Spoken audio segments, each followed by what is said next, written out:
স্মৃতিসৌধ বানাবো, লাইব্রেরি বানাবো, আর কলকাতাতে 125 ফুট উঁচু ডক্টর শ্যামাপ্রসাদ মুখার্জি দণ্ডায়মান মূর্তি স্থাপন করে ডক্টর শ্যামাপ্রসাদ মুখার্জিকে অক্ষয় অমর করে রাখবে আপনাদের সরকার।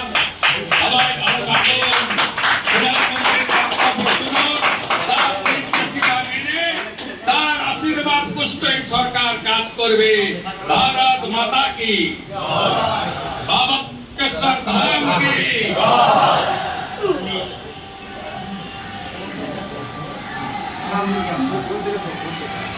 মাননীয় মুখ্যমন্ত্রীকে অনেক অনেক ধন্যবাদ এবং তার কথার সূত্র ধরে আমরা এবারে দেখব একটি ছোট্ট তথ্যচিত্র।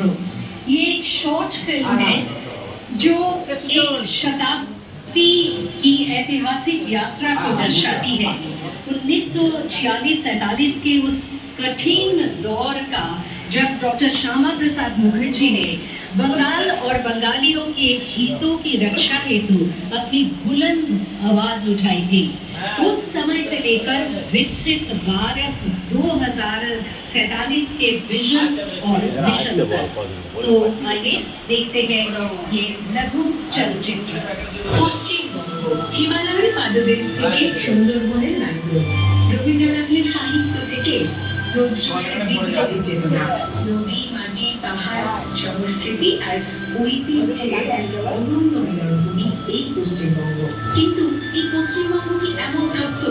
ডক্টর শ্যামাপ্রসাদ মুখার্জি আপনাকে ইতিহাস সাক্ষী দেশভাগের অনিশ্চয়তা আর রাজনৈতিক টানাপোড়েনের মাঝে একটা কঠিন প্রশ্নের সামনে দাঁড়িয়েছিল বাংলা। এই সংকটের সময় বাংলা ও বাঙালির স্বার্থ রক্ষার দাবিতে সোচ্চার হন ডক্টর শ্যামাপ্রসাদ মুখার্জি। অবিভক্ত বাংলার সিন্ধু অধ্যুষিত অঞ্চলকে ভারতের অন্তর্ভুক্ত রাখার দাবিতে অনড়